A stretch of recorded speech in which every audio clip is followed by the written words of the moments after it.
이 시간에는 사무엘하 7장 18절로 29절의 말씀을 통하여 언약에 대한 감사라는 제목으로 은혜를 나누겠습니다. 오늘은 추수감사절입니다. 그러므로 오늘 우리는 예배를 통하여 하나님께 귀중한 감사를 선물로 드려야 합니다. 그래서 성경에 드릴지니라 이런 단어가 나와요. 드릴지니라 마타나라는 단어가 나오는데 출애굽기 23장 19절과 신명기 16장 17절에 나오는 단어가 드릴지니라 마타나라는 단어인데 이 단어는 선물이란 의미로 사용된 단어입니다. 그러면 우리가 하나님께 드릴 최고의 선물은 무엇일까요? 두말할 것도 없습니다. 감사입니다. 최고의 선물은 감사예요. 그래서 이 감사라는 단어의 어근을 찾아 올라가다 보면 인생이 빚졌다라는 의미가 들어있습니다. 특히 믿는 자가 빚졌다라는 의미가 들어가 있는데 무슨 빚을 졌단 말입니까? 복음의 빚, 생명의 빚, 사랑의 3대 빚을 졌다는 의미가 그 어근 속에 들어가 있는 것입니다. 우리는 그 빚을 감사로 유카리스테오, 감사로 갚아야 하는 것입니다. 그러므로 감사는 멈춰서는 안 될 끊임없는 의무입니다. 추수감사절의 효시는 구약시대 초막절까지 거슬러 올라가는데 이 초막절을 수장절, 장막절이라고도 하거든요. 이 초막절은 이스라엘 3대 절기 중 하나로 한 해의 모든 농사를 마치고 추수한 것을 거두어 저장한 후에 하나님께 감사 제사를 드리는 절기였습니다. 그래서 초막절은 흔히 수장절이다 이렇게 부릅니다. 초막절은 이스라엘 민족이 수확에 대해 하나님께 감사하는 절기였다 그 말입니다. 따라서 구약의 초막절은 오늘날로 말하면 추수감사절기라고 말할 수 있습니다. 오늘 우리가 추수감사를 지키는 직접적인 동의는 본문에 나타난 초막절에 대한 말씀이 있기 때문입니다. 본문은 아니지만 레위기 쪽에 그런 말씀이 나오지 않아요? 신명기 16장에도 나오고요. 하나님은 이스라엘 백성들에게 모든 추수한 소출을 저장한 후에 7일 동안 초막절을 지키되 하나님께서 모든 일에 복 주실 것을 인하여 온전히 즐거워하라고 하셨습니다. 이스라엘 백성들은 절기민족이에요. 그들은 절기를 잘 지키면 하나님의 다음 스텝이 기다리고 있다는 것을 알고 절기를 정성껏 최선을 다해서 지킵니다. 오늘 여러분이 예배를 위하여 여러 가지 정성껏 준비하여 하나님께 드렸는데 이 드린 것마다 하나님께서 기쁘게 연락하시고 하나님의 축복이 스텝으로 이어질 줄로 믿습니다. 본문은 성전 건축을 열망하는 다윗을 향해 하나님께서 그가 짓고자 하는 성전 건축은 반대하셨지만 하나님을 향한 다윗의 그 마음은 높이 평가하시고 그 개인의 영광은 물론 이스라엘의 평안의 문제 그리고 다윗 가문의 왕권에 대한 보존과 성전 건축에 대해 약속하셨는데 그 위에 보면 4절로 17절에 하나님이 약속을 하셨어요. 언약으로. 그 약속에 대해 다윗이 하나님께 감사드린 내용입니다. 다윗은 하나님의 성전을 건축하여 봉헌하려는 열망이 있었습니다. 하나님은 그러한 그에게 축복의 언약을 주셨어요. 4절로 17절에서 그는 자신의 힘으로 성전을 지으려고 했지만 전쟁을 통하여 피를 심히 많이 흘렸기 때문에 하나님이 이를 허락지 않으셨습니다. 물론 다윗이 대적을 많이 죽인 것은 하나님이 시키는 대로 한 싸움이었지만 그는 그 일로 빛이 되지 못했고 또 원망하는 사람도 많이 생겨났던 것입니다. 실례로 사무엘하 16장 7절로 8절에 보면 시므이가 다윗을 저주하면서 피를 많이 흘린 비루한 자여 가거라 사울의 족속의 모든 피를 여호와께서 내게로 돌리셨도다. 그 대신에 네가 왕이 되었으나 여호와께서 나라를 네 아들 압살롬의 손에 붙이셨도다. 보라, 너는 피를 흘린 자인 고로 화를 자취하였느니라고 할 정도로 다윗은 원망을 들었습니다. 가거라 가거라. 여러분, 이 가거라 가거라는 당시 최고의 욕이었거든요. 이방 나라로 꺼져버리라는 이런 저주를 들은 자가 다윗이었다 그 말이에요. 이렇게 다윗은 성전 짓기를 열망했지만 하나님이 허락하시지 않자 그 일을 아들에게 물려주면 된다고 생각을 하고 오직 자신이 할 일은 7장 4절로 17절에 나오는 대로 하나님이 자신에게 언약을 주신 것에 대하여 너무나 감사하는 마음으로 여호와 앞에 앉아 기도하기를 주 여호와여, 나는 누구이오며 내 집은 무엇이기에 나를 여기까지 이르게 하셨나이까 라면서 감사 기도를 드린 것입니다. 오늘 추수 감사 예배를 드리는 우리가 여호와 앞에서 이 고백을 드려야 합니다. 이 고백이 바로 여러분의 고백이 되어야 될 줄로 믿습니다. 다윗의 고백이 바로 여러분의 고백이 되어야 한다 그 말입니다. 우리 입을 열어 다음과 같은 고백을 드립시다. 어떤 고백입니까? 주 여호와여, 나는 누구이오며 내 집은 무엇이기에 나를 여기까지 이르게 하셨나이까? 하나님이 마귀가 들끄는 세상에서 내 가정과 나를 여기까지 이르게 하셨나이다. 비천한 나를 여기까지 이르게 하셨나이다. 나와 내 집을 여기까지 이끌어 주셨나이다. 내게 그동안 언약을 추수케 하시고 평안을 추수케 하시며 믿음을 추수케 하시고 신앙을 갖게 하나님이 도와주셨나이다. 우리 모두는 오늘 다윗같이 이러한 기도를 내어놓아야 될 줄로 믿습니다. 여러분, 다윗의 기도 속에는 진한 감사가 녹아들어가 있었고 또한 그의 입술에는 찬양이 붙어 있었다는 것을 우리는 먼저 깨달아야 돼요. 여러분의 마음속에 감사가 녹아들어가 있고 여러분의 입술에 찬양이 붙어 있기를 주의 이름으로 축원합니다. 사실 당시 다윗의 환경을 보면 감사의 조건이 별로 없었습니다. 늘 쫓기는 신세였고 평안할 날이 많지를 않았습니다. 그런데 그는 믿음의 눈을 뜨고 마음의 중심이 잘 되었기에 감사의 사람이 된 것이에요. 그에게 이러한 것이 없었다면 감사의 기도가 나올 수가 없었습니다. 그는 감사할 수 없는 조건을 감사할 조건으로 바꿔버린 자가 다윗이에요.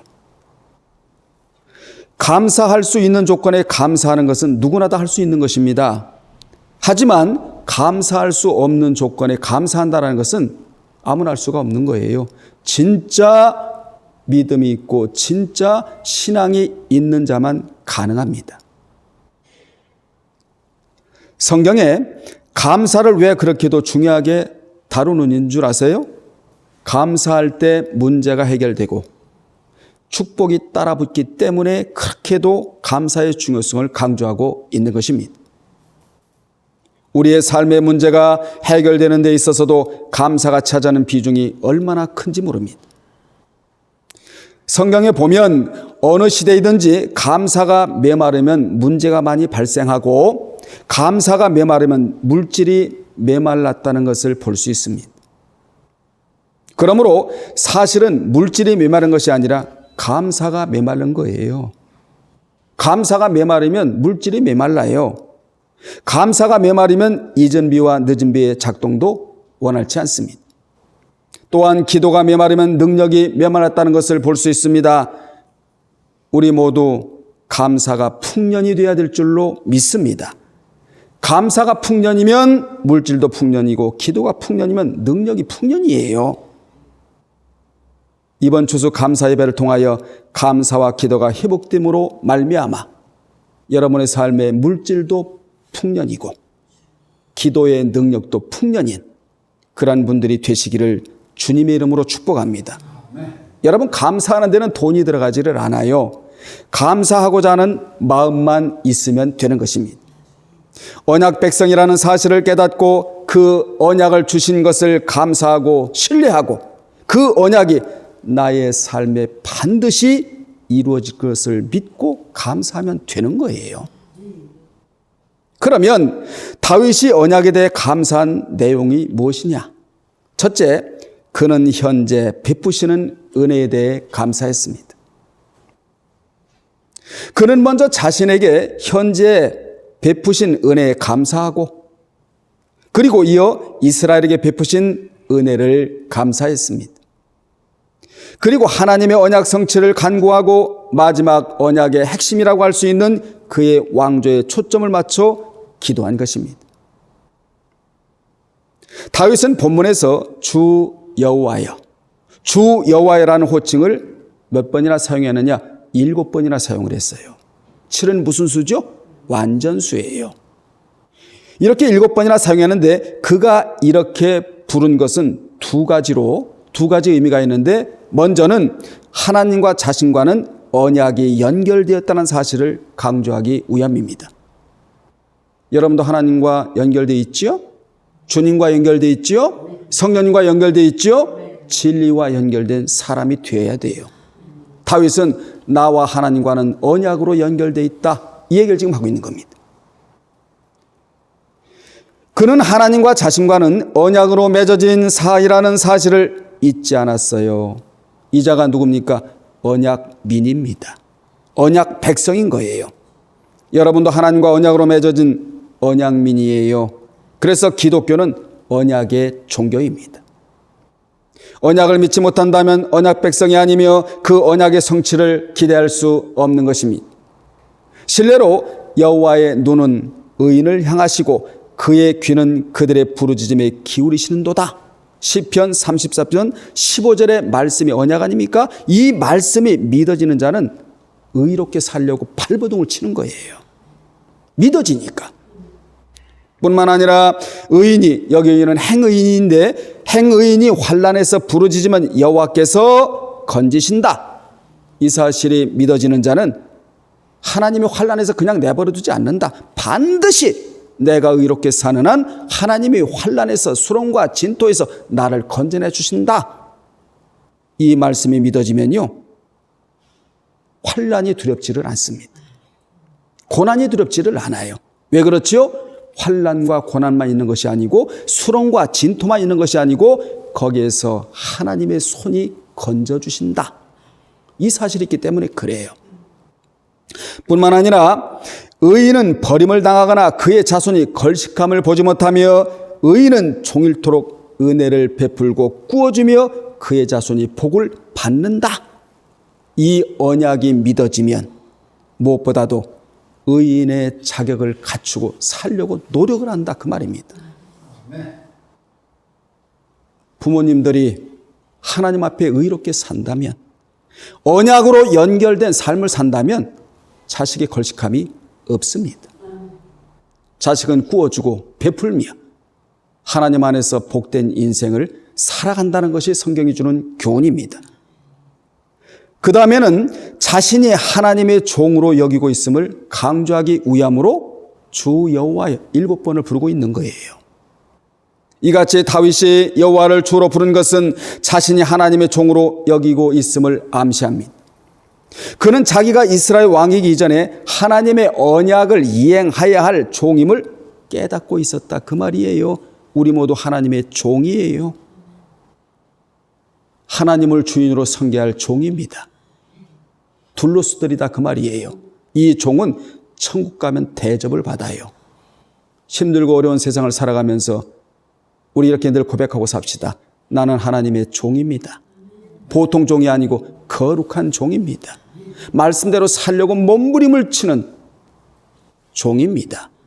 세상에 잡히지 않고 진리에 잡혀 살고자 몸부림치는 하나님의 종들입니다.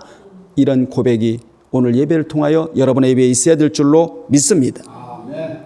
그는 자기가 이스라엘의 왕이기 전에 하나님 언약을 이행할 할 종임을 깨닫고 있었다, 그 말입니다. 그러므로 그는 인본주의적 왕 사울과는 전혀 다른 하나님 앞에 신본주의적 왕이 될 수가 있었어요. 그가 그렇게 신본주의로 나갈 수 있었던 것은 사울 속에 계신 성령이 떠나가는 것을 보았기 때문입니다. 그래서 그간 고백이 무엇입니까? 시편 51편 10절로 11절에 보면 하나님이여 내 속에 정한 마음을 창조하시고 내 안에 정직한 영을 새롭게 하소서. 나를 주 앞에서 쫓아내지 마시고 주의 성령을 내게서 절대로 거두지 말아달라고. 이게 보통 고백이 아니에요.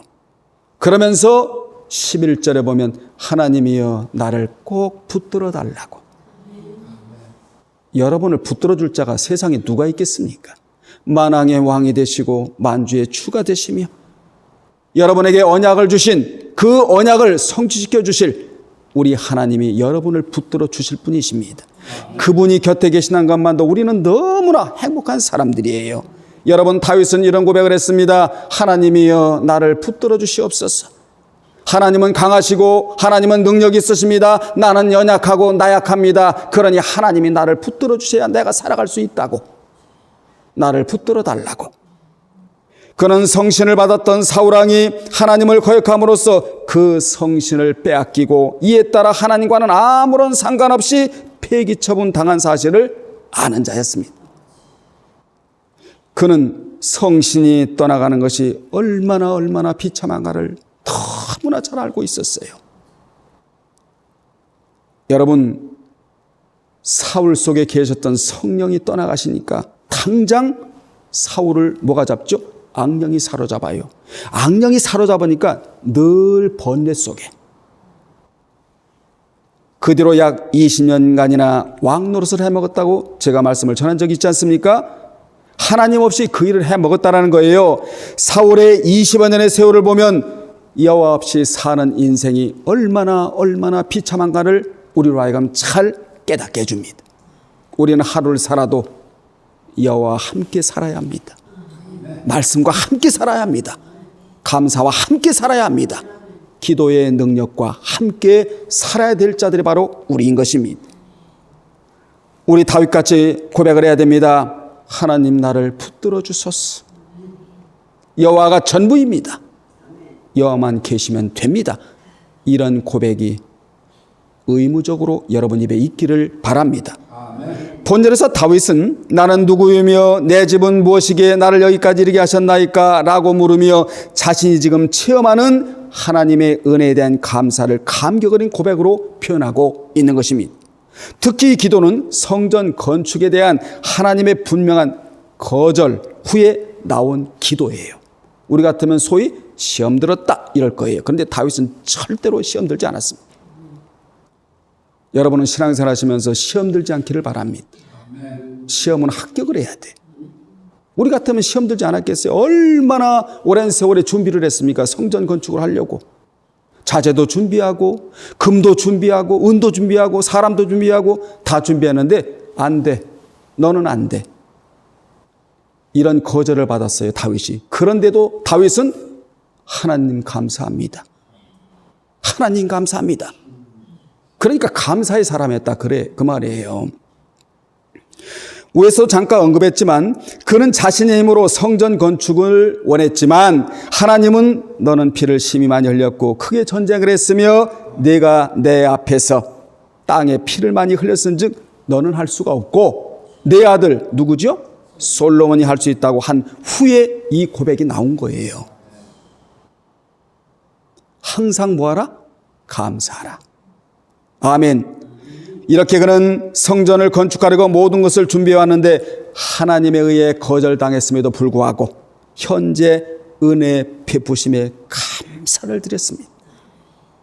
도무지 감당할 수 없다고 지금 감사드리고 있는 내용이 본문이에요.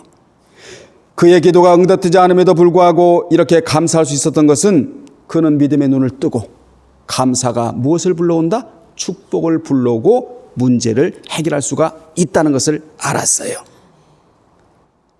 지금 자신이 서 있는 그 자리가 하나님께서 은혜를 베푸시는 자리라는 것을 깨달았다 그 말입니다. 여러분이 서 있고 앉아 있는 자리는 보통 자리가 아닙니다. 은혜의 자리입니다. 아멘. 여러분의 가정이 서 있는 자리는 보통 자리가 아닙니다. 은혜의 자리예요. 여러분의 가정이 은혜의 자리에 있다라는 사실을 믿으시기를 바랍니다. 이것이 현재의 은혜인데 다윗은 응답 주심도 감사, 거절함도 감사, 안 주심도 감사, 주심도 감사한 자였다. 우리 이 정도의 신앙이 이제 돼야 돼요. 하나님의 은혜의 자리가 있다면 주심도 감사, 안 주심도 감사, 하나님이 거절하심도 감사, 하나님이 허락하심도 감사. 별을 봐도 감사, 달을 봐도 감사, 여길 봐도 감사, 저길 봐도 감사. 온통 다윗의 마음은 감사로 물들어 있었다는 것을 우리로 하여금 알게 합니다.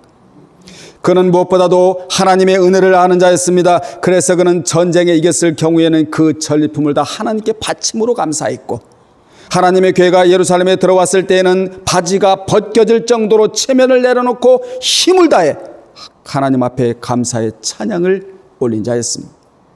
우리는 이번 추수감사절에 다윗의 이러한 모습을 본받아야 합니다. 그리고 지금 어떤 상황에 있든지 주신 은혜에 감사합시다. 우리는 각자 처한 환경에서 감사해야 할 이유가 충분히 있는 사람들입니다. 나를 지금까지 지상에 있게 하시고 신앙이 실족하지 않게 주셨으며 앞으로도 주님 모시고 살 수 있는 재세 기간을 충분히 남겨놓아 주셨으니 얼마나 감사합니까? 두 번째, 그는 과거에 베푸신 은혜에 대해 감사했습니다. 다윗의 감사는 이제 현재를 지나 어디로 가고 있는 거죠? 과거로 향하고 있는 것이에요. 그는 지금 자신이 서 있을 수 있는 이유는 과거의 자신을 지키신 하나님의 은혜 때문임을 고백하고 그리고 감사하고 있는 것입니다. 그는 은혜를 잊지 않고 가슴에 저장하여 감사로 표현한 자였다. 본문 23절에 보세요. 23절에 보면 다윗은 여기서 뜬금없이 출애굽 사건을 언급하는 것을 볼 수 있습니다.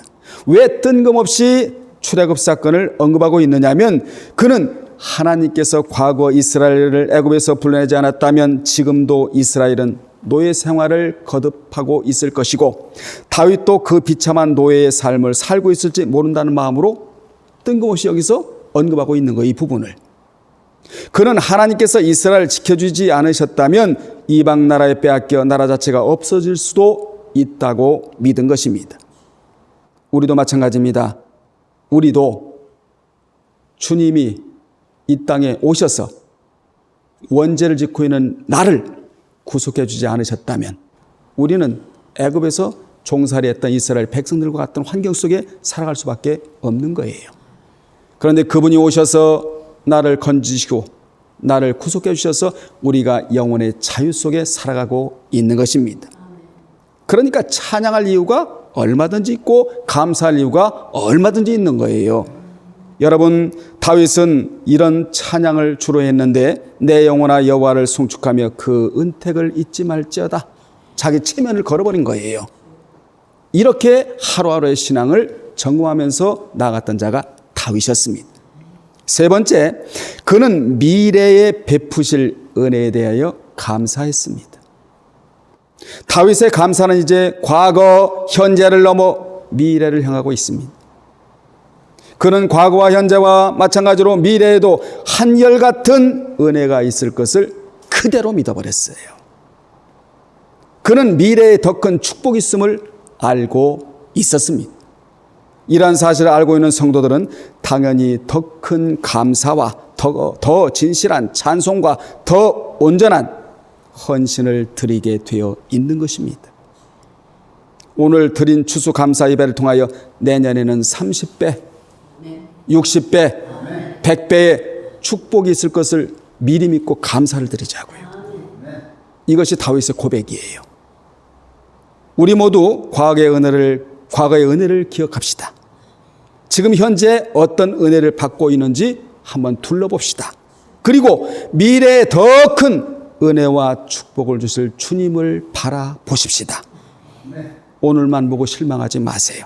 내일을 보며 축복을 꿈꾸자고요. 하나님이 예비하신 놀랍고 영광스러운 축복이 지금 여러분들 앞에 펼쳐지고 있음에 감사하고 찬양하시기를 주의 이름으로 축복합니다. 이렇게 감사하고 은혜에 대해서 하나님 앞에 표현한 다윗이 29절에서 기도의 결론을 내리고 있는 거예요. 29절에 보면 이제 청하건대 종의 집에 복을 주사 주 앞에 영원히 있게 하옵소서. 주 여호와께서 말씀하셨사오니 주의 종의 집이 영원히 복을 받게 하옵소서. 이런 감사의 기도를 드리고 있는 것입니다. 이번 예배를 드리는 여러분들, 이 고백이 계속적으로 여러분의 입에 있기를 주의 이름으로 축복합니다. 그는 지금 복의 근원 되시는 하나님께로부터 복을 구하고 있는 거예요. 그러니까 복을 구할 수 있는 자는 누구라는 거죠? 감사하는 자. 이 자가 복을 구할 수 있는 자격자이다. 이걸 우리가 깨달을 수 있잖아요. 그는 복을 구하기 전에 말씀들이 참되다고 고백을 해요. 몇 절이죠? 28절에서 그 말씀이 참되고 자신에게 좋은 것을 허락해 줄 주체가 바로 하나님임을 고백하며 찬양을 한 것입니다. 그는 여호와께 주신 언약이 그대로 이루어질 것을 신뢰했고 진리임을 알고 있었습니다. 그래서 그는 자신에게 기도하고자 하는 마음을 갖도록 해 주신 하나님 앞에 감사하고, 또 기도하고자 하는 마음을 갖도록 해 준 것도 그 약속의 말씀이라고. 또한 그가 기도하면서 붙들 수 있는 유일한 보장도 하나님의 약속의 말씀이라고 고백하고 있는 것입니다. 그의 인생에서 최고로 좋은 것은 하나님의 약속의 말씀이었다. 아멘. 그는 그 약속이 진리라서 반드시 이루어질 것을 확신했어요. 더 나아가 그 약속의 말씀이 자기 세대에 그치는 것이 아니라 영원히 지속된다는 사실을 깨달은 자였습니다. 하나님께서 우리에게 베푸시는 은혜는 시간과 장소를 초월하여 한결같이 신실하게 베풀어집니다. 이러한 은혜를 알고 있었던 바울이 뭐라고 고백을 하죠? 항상 뭐하라? 감사하라. 범사에 감사하라. 우리에게 권고를 하고 있잖아요. 본문에서 다윗은 우리에게 이러한 감사의 모델이 되고 있습니다. 참된 감사, 온전한 감사는 현재뿐만 아니라 과거에 이미 베푸신 은혜와 앞으로 베푸실 것에 대한 감사가 고백되어질 때 가능한 것입니다. 결론 내리겠습니다. 여러분은 지금의 나를 이 자리에 있게 해주신 은혜에 감사하고, 과거에 받았던 것에 감사하고, 또한 내년에는 더 많은 은총을 베풀어 주실 것에 미리 감사하시는 여러분 되시기를 바랍니다. 결론을 내리면서 우리 모두 삶 가운데 감사가 묻어나와 축복의 열매들을 맺는 그런 자가 되어야 합니다. 여러분의 삶에 항상 풍성한 축복이 넘쳐나기를 주의 이름으로 축복합니다. 아멘. 기도하겠습니다. 하나님 아버지, 다윗의 마음에는 감사가 있었고 입에는 능력이 있었습니다. 감사는 문제를 해결하고 축복을 불러오게 합니다. 기도는 능력을 붙게 만드는 역할을 합니다. 아버지 하나님, 오늘 다윗의 고백같이 이번 예배를 드리는 추수감사 예배를 드리는 모든 분들이 하나님 앞에 감사가 회복되어 충만한 그러한 은혜 속에서 축복의 열매들을 많이 받아 살아가는 자들이 되게 하여 주옵소서. 예수님의 이름으로 기도합나이다. 아멘.